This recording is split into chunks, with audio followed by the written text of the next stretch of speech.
Та итгэх үү? Сахарын цөл анханасаа цөл байгаагүй. Энэ нь 70 давхар байрлагаас өндөр ээлс, динозаврын яс, аврах том мөрөн, бүр далайн амьтад бүгд нуугдаж байвал яах вэ? Энэ бүх ачаалттай баримтуудыг хүн төрөлтөнд саяхан нээж илрүүлсэн. Тэгвэл сахарын элсэн цөлийн доор яг одоо юу нуугдаж байгаа вэ? За, hi guys, Тэмкэн дараагийн эмчилгээнд тавтамаар л. За, энэ удаагийн дугаард хэдүүлээ яах вэ гэхээр сахарын элсэн цөлийн маш хачирхалтай баримтуудын талаар хамтаа үзэх болно. Энэ газар нь болохоор археологчдын хүртэл одоо алмааруулж өмнөх соёл иргэншлийн хачирхалтай олдрууд бол гарч ирсэн байдаг юм байна. Бид нар зүгээр л элсэн цөл гэж боддог бодлыг бүр 180 гараас эргүүлж чадсан юм байна. Энэ дугаар минь та бүхэн маш сонирхолтой байх болов үзэг үүднээс яг энэ цагт бэлтгэн хүргэж байна. За тэгээд олон мэрэглүү шоу бичлэгэнд орё те. Та бичлэг хийхээс өмнө лайк дараагүй, subscribe дарж дэмжихийг бити мартаарай. Намагаас зургатаар маш олон хүмүүс үздэг юм билээ. Та хэд минь subscribe дарж миний дараагийн контентыг цаг аллуу хүлээн авч үзээрэй. За хамтаа бичлэгэндээ орцгоё. Энэ удаагийн дугаар дээр Cover брэнд хамтран ажиллаж байна. Cover компот нь цэвэр органик жимсээр хийдэг болохоор амт өнөр үнэхээр янзтай юм билээ. Бас компот дотор бас нэлээд олон жимсээ санагдсан. Түгээр зогсохгүй дангаар нийцсэн шамттай хоолны дараа идэх юм бол бүрч янзтай юм билээ. Та хэд минь олон төрлөө сонголтоо хийгээд хэрэглээд нэг үзээрэй. За тэгэхээр хамтдаа сахар элсэн цөлийн хамгийн том нууцудаас эхлэе. Сахар цөл нь бол дэлхийн хамгийн алдартай цөлөөр тооцогддог. Гэхдээ хамгийн том нь бол биш байт юм байна. Хамгийн том нь болохоор Антарктид цөл бол орд юм байна. Ихэнх хүмүүсүүдээ мэддэггүй нэг зүйл нь болохоор мөсөөр бүрхэгдсэн твийг бол цөл гэж бол нэх боддгоо. Харин газар зүүн геодезээр болохоор энэ бол цөл гэж тооцдог юм байна. Тийм болохоор сахар цөл нь болохоор дэлхийн хамгийн том цөл бол биш. Гэхдээ дэлхийд бол алдартай цөлөөр бол тооцогддог. Олон хүмүүс сахар гэж бодох юм бол шатам халуун, борооноос залхсан одоо тэнгэр, тасарсан ээлэс, амьдралгүй одоо газар гэж бол төсөөлдөг. Гэхдээ танд маш хачилтай нэг зүйлийг хэлж өгье. Энэ насар уудам газар нь ердөө ээлс бол биш байт юм байна. Сахарын ердөө 20% нь ээлс, 80% нь чулуу, хавцал, уул, хуурай голын сувгууд бол байдаг юм байна. Өөрөөр хэлэх юм бол энэний доор бол маш хачирхалтай сонин зүйлсүүд бол нуугддаг юм байна. Энэтхийн зарим элс нь болохоор 160-аас 180 м бол өндөр байдаг.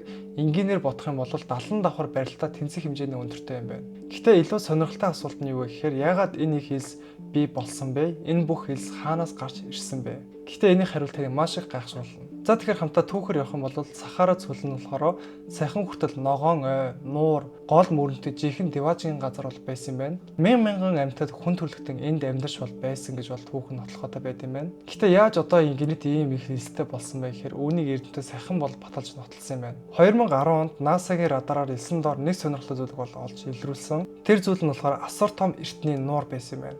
250 мянган жилийн өмнө нийл мөрний салбар сувгаар уярт автснаар 108,000 км квадрат хэмжээтэй авраг нуур үүссэн юм байна. Энэ нь болохоор Эри нуурнаас 4 дахин том, Мичиган нуурнаас 2 дахин илүү том байсан юм байна. Нууранд одоо амьдарч байсан загсны чулуутсан яс элснээс одоо олдсон нь үүнийг бол баталж байгаа юм байна. Яа, та нар энийг хартаа элсэн доороос хэдэн мянган жилийн өмнө амьдарч байсан загсны чулуутсан яс олдсон гэхээр энд баг өөр соёл иргэншилтэй амьдрал байсныг харуулж өгч байгаа юм шүү дээ. Тэгэхээр баг сахар цөл шин элсэн далай биш баг жинхэнэ усан тип байсан юм шүү. За тэгэхээр хамтаа сахар цөлийн хоёр дахь хачирхалтай нийлтийн талаар хамтаа үзцгээе. 2015 онд Японы Аалус хэмээх одоо хиймэл дагуулын радар сахарын цөлийн доороос маш том зүйлийг бол илрүүлсэн юм байна. Энэ нь болохоор 500 км урттай аврах том мөрөн өндөр уусаас одоо их авангуутлаа Атлантын далай руу зутгаж байсан Томон Росод гэдэг мөрөн юм байна. Хэрвээ сахар цөлийн оронд одоо энэ мөрөн байсан бол дэлхийн 12 дахь одоо урт хэмжээний мөрөн бол тооцдог хэмжээний байсан юм байна. Тийм болохоор археологчдын одоо олдвоороос үндэслэн эрдэмтэд одоо сахар цөлийг хуурай газар бол биш, байнга одоо өгшгүй урсдаг усны системтэй том экосистем байсан гэдэгт бүгд санал нэгдсэн байна. За тэгэхээр дараагийн бидний шокруулахны бас баримт байгаа. Энэ хэсэг нь бол үнэхээр итгэмээргүй байж магадгүй. Гэхдээ сахарын элсэн доор эртний халиунуудын араг яс болон далайн амьтдын чулуултсан одоо хилтерхий олдсон юм байна. Учир нь хуучин тэнд болохоор Тедис нэртэй одоо авраг далай бол байсан юм байна. Өөрөөр хэлэх юм бол бид одоо өнөөдөр далайн Уралын цөл дээр одоо гიშгэж байгаа юм байна. За тэгээд бас бидний дахиад гайхшруулах галзуу нээлт бол байгаа. Тэр нээлт нь болохоор далайн амьтад бол биш, харин 32 м урттай 60 тонн жинтэй авраг үлэг хөрвөлийн яс тухайн сахар цөлөөс олдсон юм байна. 2016 онд Египтийн судлаачид Мансур Азавр гэдэг нэртэй шинэ төрлийг олсон бөгөөд динозаврууд хүртэл одоо алхдаг байсан гэдгийг баталж өгсөн нотлохоо болсон юм байна. Мөн дээрсэн сахарын элсэн цөлийн доор зөвхөн амьтад төдийгүй хүн төрөлхтөн хүртэл бол амьдарч байсан юм байна. Археологийн олдвороос болохоор хүний яс, суурин газрууд болон хоол үйлдвэрлэлийн одоо сав суулгах тухайд бас олдсон юм байна. Эдгээрээс харах юм бол зарим бүлэг хүмүүс нь амьдралын одоо өндөр зохион байгуулалттай зөвхөн богино хугацаанд амьдардаг нүүдэлчин бус байсан хүмүүс гэдгийг баталсан юм байна. Мөн тэгээд 7-6 мянган жилийн өмнө сахарын зарим нутагт бол том суурин газрууд бол байсан. Сав суулганд нь болохоор өгүүлэмжтэй өнгөлөг хээ агуулзал зурсан байсан. Нэг хэсэг нь болохоор нийл мөрний сав газрын урлагтай төстэй байсан. Энэхүү олдор нь болохоор эртний нийгмийн өндөр хөгжлийг харуулж байсныг бол нотолсон олдор бол байсан байна. Эцэс сулд нь болохоор археологчид ганц зөвхөн амьдрах зориулттай хүмүүс бол байгаагүй, урлаг, шашин, нийгмийн бүтцтэй бүхэл бүтэн соёл иргэншил амьдарч байсан гэдэгт бүгд санал нэгдэж бүгдийг аламааруулсан нээлт болсон байна. Мөн үүгээр зөксгүйгээр Сахарын нутагт зарим газар мегалит хийцээ бол илэрсэн гэдэг. Зарим нь болохоор эртний одон орны зохицолбор болон заримд нь календартай холбоотой зүйлс байсан байна. Эрдэмтэд хэлэхдээ эдгээр нь нар, сар, од, ус, мал аж ахуй зэрэг амьдрал хэрэгтэй чухал мэдээллийг хадгалсан гэж үздэг байна. За тэгэхээр Сахар зуул хүмүүс хэрхэн амьдарч байсан тухай ярилцгаая. Мэдээж Сахар зуул нь байнга хуурай газар байгаагүй тухай үед маш хэмжээний устай ногоон талбай ихтэй газар байсан.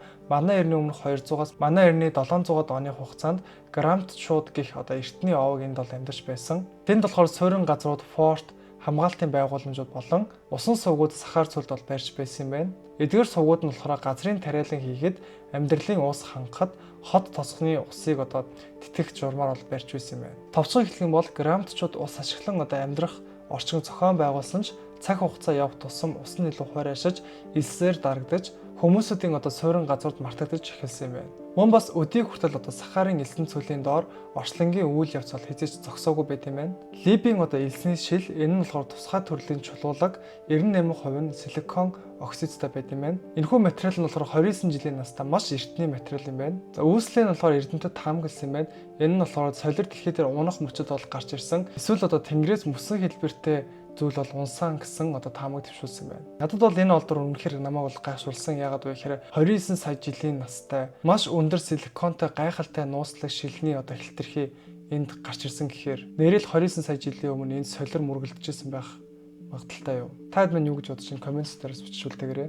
За тэгээд эцэс сүлд нь судлаачдын үзэж байгаагаар 10,000 жилийн дараа дэлхийн гаригийн эргэлт өөрчлөгдөж Сахар дахин амьдралтай газар болох боломжтой гэж бол үзсэн юм байна. Мөн үүнээс үүдэн маш том сургамж нь юу вэ гэхээр Сахарын цаг уурын өөрчлөлт нь хүн төрөлхтний мэдээллийг ирээдүйн хооч үедээ үлдээх маш том боломж гэж бол үзсэн юм байна. Мөн өнөөдрийн Сахар цул нь эртний далайн уул мөрд буюу далайн амьтадтай динозаврын үлэг гөрвлийн яс олдсон, солирын мөргөлт элсний шил зэрэг сонирхолтой олдурууд олдсон маш хачирхалтай газар гэдгээр тогтоогдсон юм байна. Эцэс сүлд нь эдгээр баримтуудаа бүгдийн базаа товчон хэлэх юм бол Сахар цул нь зөвхөн элсэн цул бол биш. Эртний амьтад хүн төрөлхтний иргэншил, геологийн нууц бүхий түүхэн олдурууд далаад орох сонирхолтой газраар тооцогдсон хачирхалтай нутаг дэвсгэрээр тооцогдсон газар юм байна. Үүнийг мэдээд хүн гайхгүй байж чадна гэж үү? За тэгээд энэ хүрээд дугаар байна өндөрлөж байна. Хэрвээ та бүхэн таалагдсан бол лайк дараагаа, subscribe дарж дэмжихээ бити мартаарай. Намайг үздэг хүмүүсийн 80% нь ерөөсөө subscribe дардаггүй үздэг юм байлээ.